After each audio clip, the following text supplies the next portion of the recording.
seguimento ao estudo das 7 igrejas do Apocalipse. Estamos vendo hoje a segunda parte da igreja de Pérgamo. Já vimos Laodiceia, já vimos Éfeso, já vimos Esmirna e agora estamos na segunda parte da igreja de Pérgamo e creio que não vamos terminar hoje ainda. Não vamos terminar hoje ainda. Em Apocalipse 2, capítulo 12, ao versículo 17 diz: E ao anjo da igreja que está em Pérgamo escreve: Isto diz aquele que tem a espada aguda de 2 fios, ou em algumas traduções 2 gumes. Conheço as tuas obras, e onde habitas, que é onde está o trono de Satanás, e retens o meu nome, e não negaste a minha fé, ainda nos dias de Antipas, minha fiel testemunha, o qual foi morto entre vós, onde Satanás habita. Mas algumas poucas coisas tenho contra ti, porque tens lá os que seguem a doutrina de Balaão, o qual ensinava a Balaque a lançar tropeços diante dos filhos de Israel, para que comessem dos sacrifícios da idolatria e se prostituíssem. Assim tens também os que seguem a doutrina dos nicolaítas, o que eu odeio. Arrepende-te, pois, quando não em breve virei a ti, e contra eles batalharei com a espada da minha boca. Quem tem ouvidos, ouça o que o Espírito diz às igrejas. Ao que vencer, darei a comer o maná escondido, e dar-lhe-ei uma pedra branca, e na pedra um novo nome escrito, o qual ninguém conhece, senão aquele que o recebe. Nós, na última parte da igreja de Pérgamo, nós vimos a explicação sobre Balaão, que eram 2 coisas que o Senhor alertava aquela igreja, 2 reclamações. A primeira, aos que seguiam a doutrina de Balaão, e a segunda, sobre alguns membros que estavam seguindo a doutrina dos nicolaítas. Segundo alguns estudiosos, em relação aos nicolaítas, se tratava dos discípulos de Nicolau de Antioquia. Nicolau pregava a libertinagem cristã e ignorava o corpo físico como templo do Espírito Santo, promovendo assim a prática da imoralidade sexual entre os cristãos daquela época, daquela igreja. Era a mesma imoralidade sexual pregada por Balaão, que encorajou as mulheres moabitas a seduzir os homens de Israel. Talvez Nicolau foi possivelmente um dos 7 diáconos da igreja do início do cristianismo. E isso está mencionado lá em Atos capítulo 6, versículos 3 a 5, que diz assim: Atos capítulo 6, a partir do versículo 3 ao versículo 5. Escolhei, pois, irmãos, dentre vós 7 homens de boa reputação, cheios do Espírito Santo e de sabedoria, aos quais continuamos sobre este importante negócio. Mas nós perseveraremos na oração e no ministério da palavra. E este parecer contentou a toda a multidão. E elegeram, ouça agora, Estevão, homem cheio de fé e do Espírito Santo, e Filipe, e Prócoro, e Nicanor, e Timão, e Pármenas, e Nicolau, prosélito de Antioquia.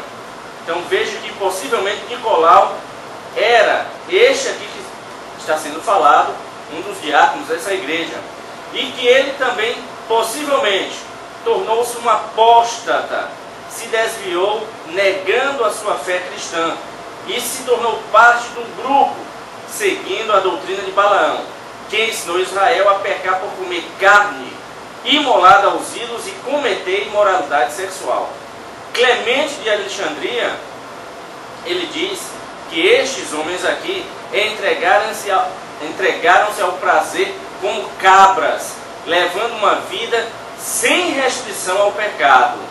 Quer dizer, eles toleravam, foram indulgentes em relação ao pecado.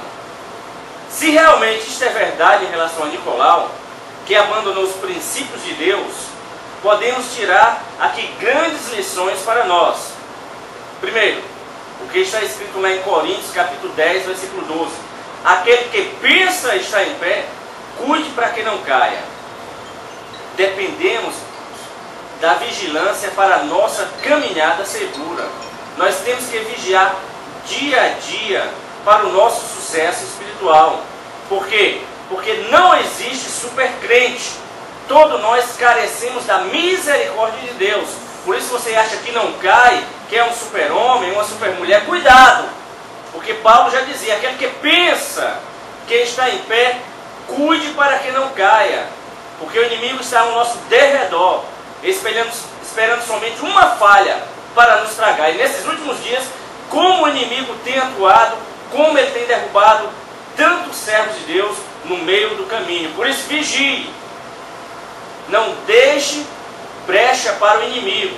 Porque se não evitarmos as armadilhas de Satanás, cairemos. Se não fugirmos das tentações no dia a dia, cairemos. Quanto mais velhos na fé, maior a queda e maior a vergonha. Porque Satanás não respeita quem tem 40 anos de fé, quem tem 30 anos, quem tem 20 anos, não. A meta dele é destruir.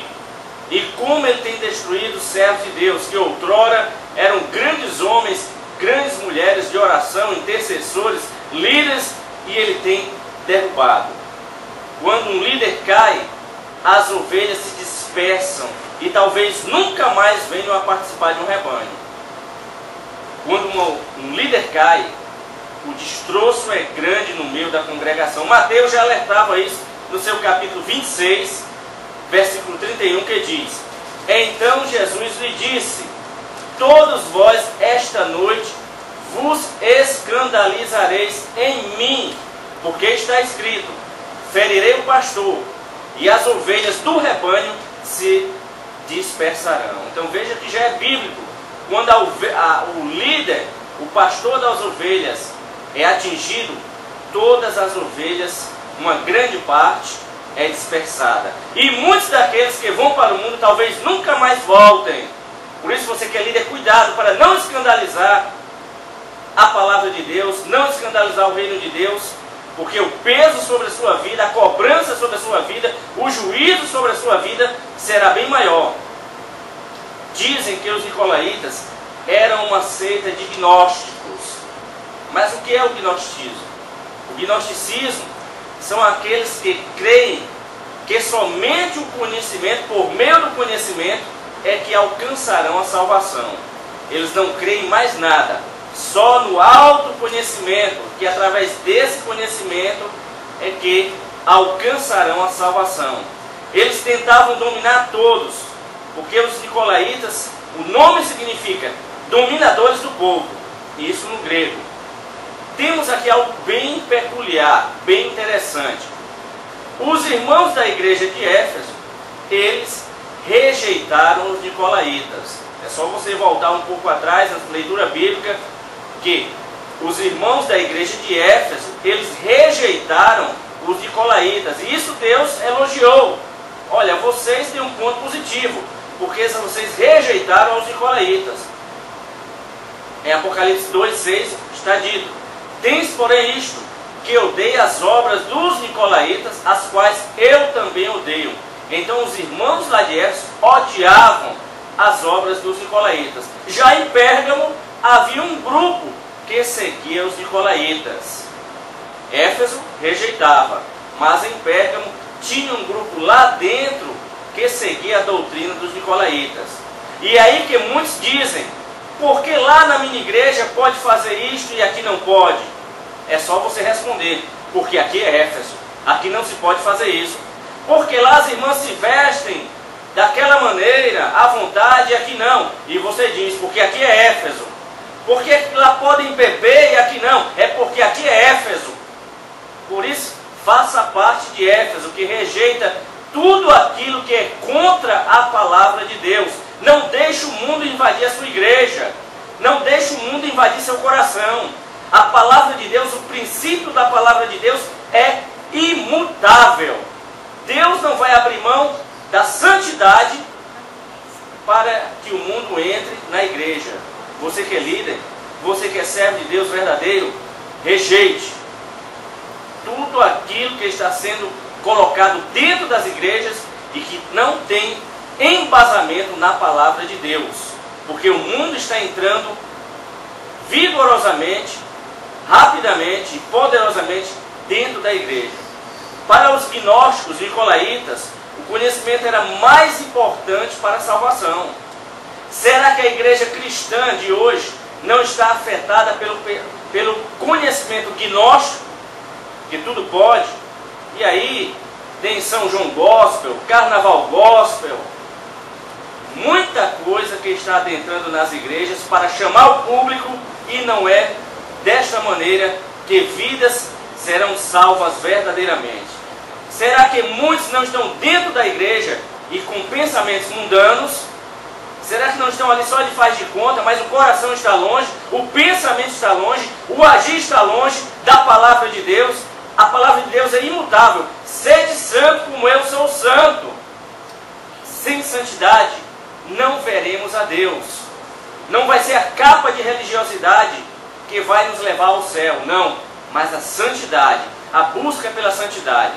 Será que nós estamos querendo levar o evangelho do pode tudo, porque Jesus é bom e misericordioso? Cuidado! Porque hoje tem a filosofia que pode fazer tudo, que Deus é misericordioso, Ele vai compreender que somos falhos. Então leia em Hebreus, capítulo 11, versículo 26, se não me engano, que diz: se você voltar voluntariamente ao pecado, já não há mais sacrifício por você, mas uma grande expectativa de juízo. Está lá em Hebreus. Aos que defendem que pode pecar à vontade, que Deus é misericordioso, é a graça de Deus, cuidado. E onde é que fica o vigiai e orai? O que não sabe quando o Senhor vem. Sede santo, porque eu sou santo. Essa é a palavra do Senhor. Em Apocalipse ainda está dito: aqueles que são limpos, se limpem ainda mais. Os que são justos, façam mais justiça. E os que são impuros, suje-se ainda mais. O tempo é de santidade. O tempo é de buscar o Senhor em adoração. O tempo é de voltarmos às primeiras obras. O tempo é de mergulhar nas profundezas do Espírito Santo. Será que a igreja cristã não está trazendo o mundo para dentro dela, achando que Jesus está dentro também? Quantas coisas o meio que se diz cristão está fazendo hoje que não tem embasamento na palavra de Deus? Faça como os bereanos. Alguém está pregando e você está consultando as Escrituras. E o que estiver fora das Escrituras, rejeite. Porque a palavra do Senhor diz: ainda que viesse um anjo com outro evangelho, este será anátema. Não aceite um outro evangelho que não esteja embasado na palavra de Deus. Por isso muitos têm caído, muitos têm se afastado do evangelho, muitos têm se afastado de Deus. Por quê? Porque estão recebendo um outro evangelho que não de Jesus Cristo. E aí se tornam fracos, se tornam falhos, se tornam fracos e caem na fé. Analisemos como estão as igrejas hoje. Igrejas que não pregam mais contra o pecado. É a igreja do pode tudo. Onde estão as igrejas que pregam a santidade do crente? Onde estão as igrejas que não pregam? Onde estão as igrejas que pregam que Jesus é juiz e não só amor? Jesus é juiz e Ele vai julgar primeiramente os de dentro da igreja e depois os que estão fora do mundo. Existem hoje igrejas que só pregam água com açúcar e não mais aquela profundidade da palavra, aquela palavra que vem mexer o coração, que vem trazer vidas ao profundo arrependimento. Igrejas hoje que só pregam prosperidade, a vitória material. Igrejas hoje que só pregam que o crente não pode sofrer, não pode ficar doente. Esse é o pensamento gnóstico. Só o conhecimento salva. Você não pode ser empregado, tem que ser patrão. Se você adoece é porque está debaixo de maldição. Se você é pobre, porque está debaixo de maldição. Você não pode sofrer. Volte para Jesus. Jesus morou num palácio, por acaso. Deus o trouxe para nascer em uma manjedoura. Olhe para os apóstolos, quais deles eram ricos. Olhe para os profetas, porque hoje a filosofia é outra. Tem que ser rico, tem que nadar em dinheiro para ser servo de Deus. Eu vou mais além. Você aceitando a Jesus, talvez você vá perder até a sua casa. Talvez você vá perder até o seu carro. Porque Deus quer verdadeiros servos. Deus não é esse Deus de prosperidade. Deus abençoa, abençoa. Mas não é este evangelho que está aí da prosperidade, buscando só o dinheiro. E lembre-se, a raiz de todos os males é o amor ao dinheiro. Versículo 16 diz: arrepende-te, pois quando não em breve virei a ti, e contra eles batalharei com a espada da minha boca. Arrepende-te. Onde foi parar esta doutrina do arrependimento? Que parece que não se prega mais. Arrepende-te. Esta é a voz que brada hoje do Senhor. Arrepende-te. Para que haja uma verdadeira mudança na alma, uma verdadeira mudança interior. Não é o arrependimento de Judas, que foi o remorso, algo camuflado, mas aquela tristeza que surge dentro dos nossos corações para mudarmos. Aquela tristeza que surge porque magoamos a Deus. Aquela tristeza que surge de dentro da alma porque pecamos contra o Senhor. O arrependimento gera um crescimento espiritual. Porque muitos caem, se reconciliam e voltam a cair no mesmo pecado. Porque muitos vivem este caminho duplo. Cai, levanta. É porque não se arrependeram no profundo. Não se arrependeram no profundo da alma. Não se arrependeram no profundo do coração. Porque no coração não houve um verdadeiro arrependimento. O arrependimento foi superficial. Não gerou uma reflexão que magoou a Deus. Arrependa-se hoje. Não fique entre dois caminhos. Mas que seja aquele arrependimento que vem trazer uma dor na sua alma. Porque você magoou a Deus. Quando dizemos, eu preciso mudar, isso chama-se arrependimento. Jesus diz no restante desse versículo: se vocês não se arrependerem, breve virei a ti, e contra eles batalharei com a espada da minha boca. O texto fala aqui que é uma intervenção de Jesus naquela igreja, o seu juízo sobre aquela igreja. Deus ia mandar um juízo sobre aquela igreja porque não havia arrependimento. Tinha lá os que seguiam a doutrina de Balaão, tinha lá os que seguiam a doutrina dos nicolaítas. Virei a ti, e contra eles batalharei com a espada da minha boca. Esse contra eles é contra os da doutrina de Balaão e dos nicolaítas. Eles são os seguidores dessas duas doutrinas. Jesus diz mais: batalharei com a espada da minha boca. Em Hebreus, capítulo 10, versículo 31, capítulo 10, versículo 31 está escrito: horrenda coisa é cair nas mãos do Deus vivo. A espada da minha boca é disciplina, é a correção, é o julgamento de Deus, é a hora da prestação de contas. Deus vai cobrar de todos que estão fora dos seus caminhos. Deus vai cobrar de todos que estão ensinando caminhos errados a outros. Deus vai cobrar de todos aqueles líderes que estão levando as suas ovelhas à perdição. Quantos não estão dentro da casa do Senhor, mas caminhando para o inferno? Quantos líderes não estão pregando a palavra do Senhor, mas estão caminhando velozmente para o inferno? Reflita. Será que nossas atitudes não estão levando a Deus a ter uma prestação de conta conosco?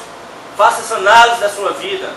Será que a sua atitude, o seu caminhar, o seu falar, o seu mover, não está levando a Deus a tomar uma prestação de contas contra você, a decretar o seu juízo sobre você? Será que de tanto pecarmos no escondido, não teremos que ter uma prestação de contas com Deus logo? Quantos não estão pecando às ocultas e se passando por servo de Deus? Quantos não estão aí profetizando em nome do Senhor com a vida do pecado? Quantos não estão pregando a palavra de Deus com a vida do pecado? Quantos não estão evangelizando com a vida do pecado? Cuidado! Porque virá uma prestação de contas sua com Deus. Porque Deus não é um Deus de brincadeira. Deus não é um menino, não é um boneco para se brincar. Deus é juiz. Deus é amor, mas Deus é juiz. Será que nosso julgamento já não está a caminho e nem sabemos? Será que já não atingimos o limite de Deus e nem sabemos? Paremos de pecar, porque o julgamento de Deus pode estar às portas e nem sabemos. E lembremos do que foi dito em Hebreus: horrenda coisa é cair nas mãos do Deus vivo. A espada da minha boca é a disciplina, é a correção, é o julgamento de Deus, é a hora da prestação de contas. Faça uma análise do seu cristianismo. Como é que você tem andado? Jesus está vindo buscar uma igreja santa. Sede santo porque eu sou santo, é a palavra de Deus. Um grande avivamento está vindo. E o Brasil será o epicentro deste avivamento. Creia, Deus está enviando servos seus para profetizar para este país o grande mover que Deus vai fazer neste país. Acorde! Jesus está voltando. É a chuva temporã e a chuva serôdia. A chuva temporã foi o derramamento do Espírito ali no princípio da igreja. É aquela chuva do outono para o começo da plantação, para regar e dar bons frutos. E a chuva serôdia é a última chuva, aquela que vem regar para colher os frutos. Será o último derramado do Espírito Santo neste planeta, preparando para colher os frutos, preparando as nações para o arrebatamento. Busque ao Senhor em santidade, porque grandes coisas estão por vir. O melhor louvor ainda não aconteceu, Deus tem reservado ainda para o futuro. A melhor pregação ainda não aconteceu, Deus tem reservado para o futuro. O melhor avivamento ainda não aconteceu, está por vir. Um grande avivamento está por vir. Não vamos parar de bradar, porque está chegando a hora de Deus fazer a diferença de quem é servo e de quem está brincando de ser servo. Acorde! Deus vai fazer a diferença. Busque ao Senhor. Arrependa-se. Você que está aí caminhando entre dois caminhos, entre o certo e o errado, entre o pecado e a carne. Arrependa-se. A palavra que Deus brada hoje nos quatro cantos deste planeta: arrependa-se, porque breve o Senhor virá com a espada da sua boca trazer a retidão, trazer o juízo. Você que sabe que não está fazendo as coisas direito, que sabe que a sua vida não está na presença do Senhor, que a sua vida não está no altar do Senhor, arrependa-se. Ajoelhe-se, clame, peça misericórdia, volte a orar, volte a ler a palavra do Senhor, porque breve este mundo vai ver o maior acontecimento de todos os tempos, o grande avivamento e o arrebatamento dos servos de Deus, o arrebatamento dos verdadeiros cristãos. E não queira ficar para trás, não queira conhecer a face do anticristo, não queira conhecer a face do falso profeta, não queira conhecer o que será a tribulação. O tempo é hoje. A porta da graça ainda está aberta, ainda, porque Deus ainda está derramando da sua misericórdia. Sabe por que você não foi ceifado ainda? Os livramentos que Deus te deu é a misericórdia dele. Volte, volte urgente, volte agora, não perca tempo, não deixe para amanhã. O amanhã pertence a Deus. Você não sabe se amanhã vai estar vivo. Lembre-se dos jovens que foram àquela boate. Para eles iria haver outro dia. Para eles era apenas mais uma noite de diversão. E não houve mais noite, não houve mais dia. Agora em Boston, naquela bomba que aqueles dois rapazes explodiram, para muitos ali era mais uma corrida. E não terá mais corrida. Quantos não têm sido ceifados Quantos estão afastados da palavra de Deus e têm descido ao inferno? O inferno é real. Enquanto estamos aqui pregando a palavra, enquanto você está ouvindo aí a palavra de Deus, muitos estão no inferno e não tem mais saída. Não queira isso para a sua vida, porque Deus não se alegra com a morte do ser humano para ir para o inferno. O desejo de Deus é que todos aceitem a seu Filho Jesus como Salvador e entrem no reino dos céus. O melhor está por vir, creia. O melhor para a sua vida está por vir. O maior avivamento está por vir. Volte para o Senhor. Não perca tempo. Não foi à toa que você sintonizou neste vídeo. É porque Deus está falando com você. Você está sentindo no seu coração esse reboliço. É Deus falando contigo. É o Espírito Santo falando com você. Volte, antes que seja tarde demais. Antes que a porta da graça feche para você. O tempo é hoje. Faça a sua decisão agora. Deus apagará todos os pecados que você tem cometido. Porque Ele é um Deus que joga no mar do esquecimento todas as nossas iniquidades. Lembra-te de onde caíste e retorna ao primeiro amor. Porque o plano de Deus para a tua vida não cessou. É o mesmo plano que Ele traçou naquele primeiro dia. Ainda continua de pé. Deus fala com você. O plano que eu tracei para você ainda está de pé. Só estou esperando você voltar para mim. A hora é esta. Volte. Urgente. Porque você não sabe se amanhã você vai estar vivo. E você que ainda não fez a confissão, tendo Jesus como seu Salvador, aproveite o momento. Não foi à toa que você sintonizou neste vídeo, nesta pregação. É porque Deus tem um plano na sua vida. E Ele quer que você venha servi-lo. Porque o melhor para a sua vida ainda vai acontecer. Você está levando uma vida que não tem mais sentido, que não vê mais horizonte. Mas Deus, Jesus, é o teu barco da salvação. É o teu bote da salvação. Confessa Jesus como teu Salvador. E procure uma igreja que pregue genuinamente a palavra de Deus. Que pregue contra o pecado. Nós temos um vídeo agora. Você vai ouvir e fazer esta confissão de fé. Não perca esta oportunidade.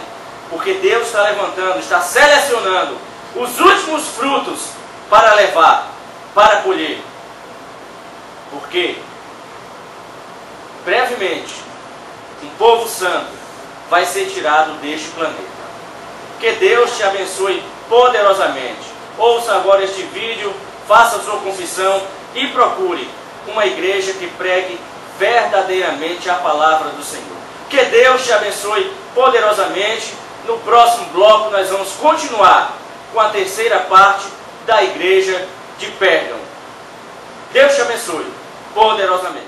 Você que acabou de ouvir esta pregação e sente no seu coração que deseja aceitar ao Senhor Jesus como seu Salvador, ajoelhe-se agora, feche seus olhos e repita a seguinte oração. Mas isso, se você sentir verdadeiramente no seu coração que precisa ser salvo, porque a palavra de Deus diz que você precisa confessar com a sua boca. Repita comigo: Senhor Jesus, eis-me aqui, sou um pobre pecador, preciso da tua misericórdia, Senhor. Entra na minha vida, entra no meu coração, eu entrego a minha vida a ti, Senhor. Vem reger a minha vida de agora por diante, porque eu te confesso como meu Senhor e meu Salvador.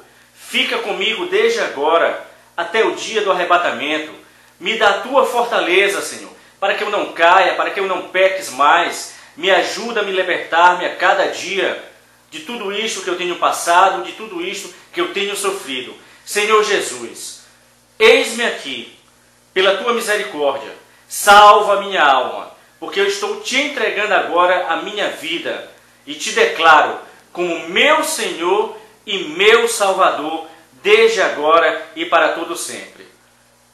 Desde já você considere-se um servo de Deus, porque você confessou com a sua boca que Jesus é o Senhor da tua vida. Agora eu vou orar por você que está aí do outro lado. Querido e amado Pai, meu Senhor e meu Deus, obrigado por esta vida que acabou de confessar o teu nome como Salvador dela. Senhor, guarda esta vida, livra de todo mal, apaga o nome dela do livro da culpa e escreve no livro da vida. Vem quebrar toda a maldição hereditária da primeira, segunda, terceira e quarta geração e que ela possa ser um exemplo de verdadeiro servo teu nesta terra, Senhor. Abençoa poderosamente que ela venha ser um canal no meio da sua família e que por meio desta coluna que tu agora estás levantando, toda a sua família possa ser alcançada pela tua palavra. Você agora considere-se verdadeiramente um servo de Deus e escreva para nós, guelymacaulay@gmail.com, guelymacaulay@gmail.com, e nos dê o seu testemunho de que Deus te alcançou pela ministração que estamos fazendo das 7 igrejas do Apocalipse. Procure uma igreja que verdadeiramente pregue a salvação, pregue contra o pecado, e não vá para uma igreja que só pregue prosperidade. Não. Procure uma igreja que seja fiel à palavra do Senhor, que pregue a salvação, pregue contra o pecado.